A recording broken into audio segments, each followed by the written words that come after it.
اعوذ باللہ من الشیطان الرجیم بسم اللہ الرحمن الرحیم فیہ رجال یحبون ان یتطہروا واللہ یحب المطہرین۔ اس میں ایسے لوگ ہیں، ایسے آدمی ہیں کہ خوب پاک ہونے کو پسند کرتے ہیں اور اللہ تعالیٰ خوب پاک ہونے والوں کو پسند فرماتا ہے۔ جناب عبداللہ بن عباس رضی اللہ تعالیٰ عنہما کہتے ہیں یہ آیت اہل قباء کے بارے نازل ہوئی تو آقا علیہ السلام نے ان سے پوچھا کہ تم کیا ایسا عمل کرتے ہو، اللہ تعالیٰ نے تمہاری پاکیزگی کا ذکر کیا؟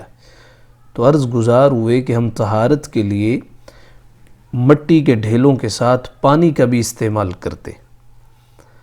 یاد رکھیں کہ اسلام انتہائی پاک، نفیس اور صاف ستھرا دین ہے۔ شریعت اسلامیہ میں ظاہر و باطن کی طہارت اور پاکیزگی پر بہت زیادہ زور دیا گیا، جس طرح ایک آیت کریمہ سورۃ التوبہ کی آپ کے سامنے تلاوت کی گئی۔ حضرت ابو ہریرہ رضی اللہ تعالیٰ عنہ راوی ہیں کہ نبی کریم رؤوف الرحیم صلی اللہ علیہ وآلہ وسلم نے ارشاد فرمایا، الفطرۃ خمس، 5 چیزیں فطرت میں سے: الختان، ختنہ کروانا، والاستحداد، زیر ناف بال صاف کرنا، نتف الابط، بغلوں کی صفائی کرنا، وقص الشارب، مونچھیں تراشنا، وتقلیم الاظفار، اور ناخن کاٹنا۔ یہ بخاری کی روایت ہے۔ مسلم میں کتاب الطہارت باب خصال الفطرہ کے تحت اس کو نقل کیا گیا۔ اس حدیث مبارکہ میں جسم کے غیر ضروری بالوں کی صفائی کو انسانی فطرت سے تعبیر کیا گیا، لہٰذا فطرت کا تقاضا تو یہی ہے کہ کم از کم ہفتے میں ایک بار ضرور زیر ناف بالوں کی صفائی کی جائے، بغلوں کے بال صاف کیے جائیں اور ناخن کاٹے جائیں۔ حسب ضرورت کمی بیشی کی جا سکتی ہے، لیکن 40 دن کی مدت سے زیادہ انہیں چھوڑے رکھنا جائز نہیں ہے۔ جناب سیدنا انس بن مالک رضی اللہ تعالیٰ عنہ راوی ہیں، بیان کرتے ہیں ہمارے لیے مونچھیں ترشوانے، ناخن کاٹنے، بغلوں کے بال اور زیر ناف بال صاف کرنے کی زیادہ سے زیادہ مدت 40 دن مقرر کی گئی۔ یہ مسلم کی روایت۔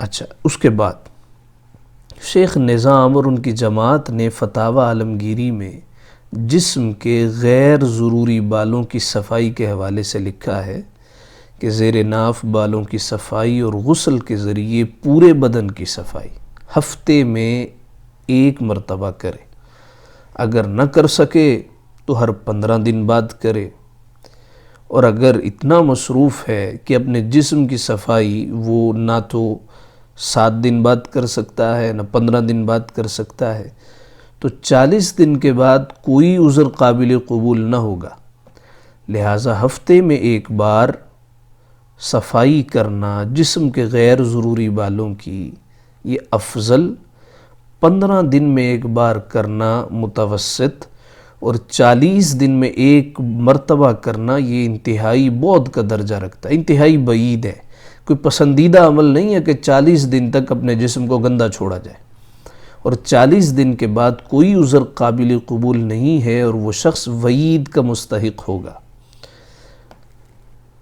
پھر فرماتے ہیں کہ زیر ناف بالوں کی صفائی ناف کے نیچے سے شروع کرے، یعنی ضمناً آپ کے سوال کے ساتھ ہی ایک اور سوال ہے کہ زیر ناف بال کہاں سے شروع کیے جائیں، کہاں تک کاٹے جائیں؟ تو وَيَبْتَدِيُ فِي حَلْقِ الْعَانَةِ مِن تَحْتِ السُّرَّةِ وَلَوْ عَالَجَ بِالنُّورَةِ فِي الْعَانَةِ يَجُوزُ۔ زیر ناف بالوں کی صفائی ناف کے بالکل نیچے سے، ناف سے متصل شروع کرے اور جہاں تک بال ہیں وہاں تک صاف کرے، اور اگر بالوں کی صفائی کے لیے پاؤڈر یا کریم کا استعمال کرے، خواہ مرد ہو یا عورت، تب بھی جائز ہے۔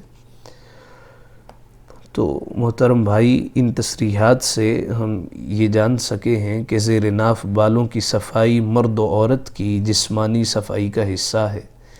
جسم کے غیر ضروری بالوں کی ہفتے میں 1 بار صفائی کرنا مستحب، 15 دن میں 1 بار کرنا مباح، اور 40 دن میں 1 بار کرنا لازم ہے۔